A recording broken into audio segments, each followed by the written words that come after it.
What's up guys, Mike here, the Detroit Borg, checking out the new Magic Keyboard, which is launching alongside the new Magic Mouse 2 and the new Trackpad 2, which I'll cover in separate videos. But of course, this comes included with all the new 2015 iMacs as well, but you can also purchase this separately for $99. Now this is the first complete redesign of the wireless keyboard since the 2007 model, which we've had for a long time here. And of course, like a lot of new Apple products, it's thinner and lighter than the previous generation. So getting to the unboxing, first thing we need to do here is peel off all the plastic.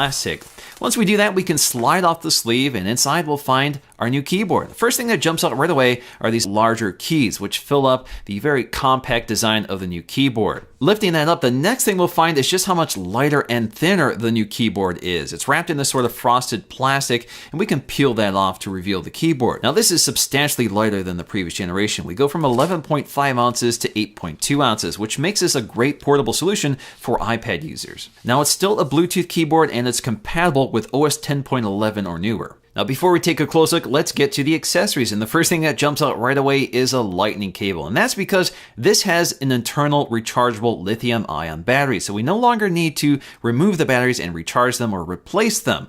So you can basically just connect this to a USB port on your computer to recharge it, which I think is very handy. Of course, we also get some paperwork with a quick start guide and some regulatory and warranty information. Taking a close look at the design of the Magic Keyboard, very familiar for Apple, we have these white keys along with this metal frame. The keys themselves are wider and shallower than before and use a new scissor mechanism, which Apple says is 33% more stable than the previous generation. We also get a much lighter font with some new iconography, which generally looks a little bit brighter and more contemporary than the previous generation, but also makes it a little less visible in the dark. Unfortunately, it is not backlit, which would be nice in this scenario, especially since it's now really easy to recharge it. Speaking of recharging, if you look along the back edge, you'll find your lightning connector for recharging the internal battery. It takes about 2 hours to fully charge it, but just a few minutes of charging will give you a few hours of use, and of course you can charge this and use it at the same time. We also have a power switch in the upper right. There is no LED indicator telling us when it's on or off, but of course we have this bright indicator on the switch itself. Along the left edge, you'll find this white trim piece, and that's part of the Bluetooth antenna system. So it needs some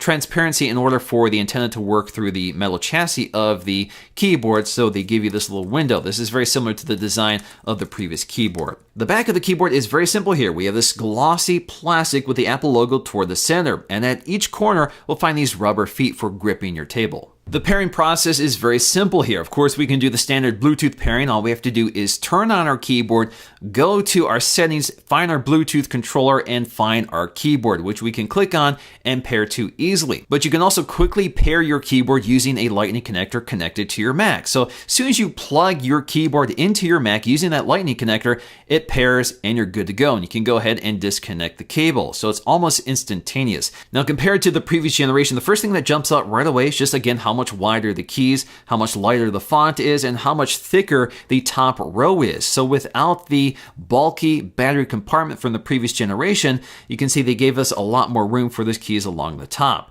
So the keyboard is so much more compact than the previous generation. You can actually tuck it underneath the wedge of the previous keyboard. We can also see some other changes here. So for example, our left and right keys are larger than the previous generation. A lot of people don't like this, but of course it does look a little more uniform. We also get a backlit caps lock key. Now this only works if the keyboard is paired to a computer, so it won't unintentionally activate if you're traveling around with this keyboard and it's still on. Now we have the same function keys along the top, they've just been redesigned and spaced out differently here. So we now have a larger escape key, but we still have our screen brightness controls in addition to mission control and the launcher key.